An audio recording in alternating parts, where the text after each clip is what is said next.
Nga Uganda yeteekateeka okwegatta ku nsi yonna okujaguza olunaku lw'abakyala enkya, abasisita baagala gavumenti etereze amasannyalaze mu malwaliro ng'emu ku ngeri y'okendeza ku muwendo gw'abakyala abafiira mu ssanya.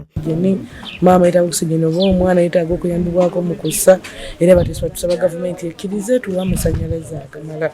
Okusinziira ku Sisita Maria Elizabeth, ensobi nnyingi ezikolebwa nga amasannyalaze gavuddeko mu kiseera ky'okuzaalisa, ng'oluusi kibawaliriza n'okussaako obutooki bw'amasimu okusobola okumaliriza omulimu gwabwe, ekintu ekitali kya buvunaanyizibwa. Nnyeze bwe gavaako ng'omuntu aliko okisigeni nga tulina standby generator, obulamu bw'omuntu bubeera bugenzi.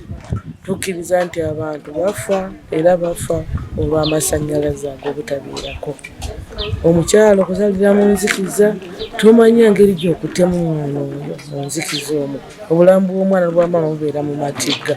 Sisita Maria ennaku eno wagibotoledde aba Rotary Club ey'Ebuloba abadde badduukiridde eddwaliro lya St. Veronica Medical Center Good Samaritan Sister Tommy Buloba n'amasannyalaze g'enjuba gabayambeko nga gateekebwa mu bisenge abakyala mwe bazaalira.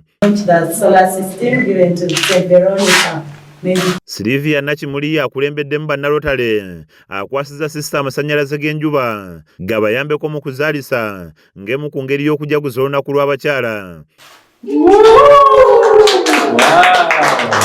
Ono ayogedde ku somoozebwa okuli mu malwaliro n'okusingira ddala abakyala gye bazaalira omuli obutaba na butanda kuzaalibwa, buttivvi obukebera ab'embuto wamu n'ebirala. Obuzibu bwe baali balinawo ze delivery bed, kati ne tubawa delivery bed.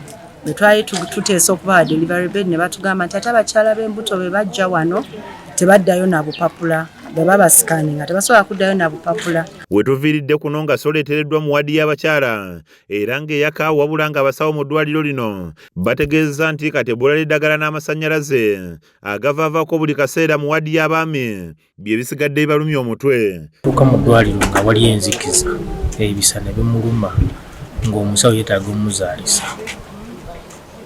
Okimanyi nti okugenda mu kuzaala kubanga kufa.